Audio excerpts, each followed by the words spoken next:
And I don't disagree. We need For to sure. educate people. The issue in our society, one of the main issues is the way we treat problems is to solve for stupid constantly. Instead of educating people, instead of teaching them, we just solve for them, which makes it really frustrating for people who aren't stupid, because it's like you're jumping through all sorts of hoops that are unnecessary because we're solving for the people who have poor discipline, poor habits, right? We make laws and rules and regulations that are solving for stupid, like putting a fucking label on a coffee cup that says this is hot. Well, no shit. As a hilarious example, that is a very real one. We solve for stupid. And until we start focusing on education and teaching people preventative medicine, this isn't going to go away. Unfortunately, I think it's too lucrative. The issue is, I think it's going to kill itself because I think it's already standing on stilts. I think the system is going to collapse in its current state because it can't sustain what it's created.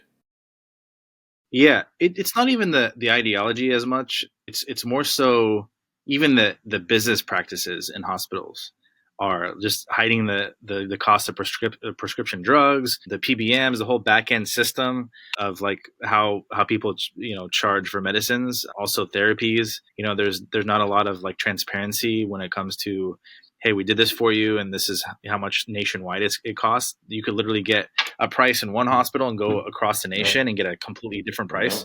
no. On top of that, you're looking at private equity firms that are buying out a hospital, and I would never.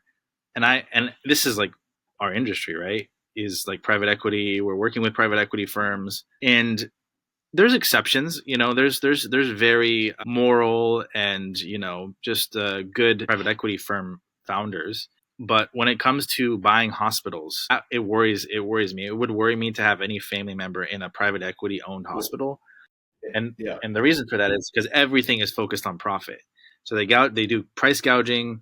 They do not compensate patients for the mistakes that they had to experience. Like I had this with my dad. Like he got a due to complete negligence. He got a pressure wound on his leg. He got a pressure wound on his sacrum. Complete negligence. I went to the CEO of the hospital because I'm just like, I'm going straight to the CEO. I'm not going to try to talk to anybody other than that. I don't think a lot of people would do that, but I went straight to the CEO of the hospital and I was like, hey, how are you going to take care of this? Because you guys were completely negligent. And she just was like, I don't know what to tell you.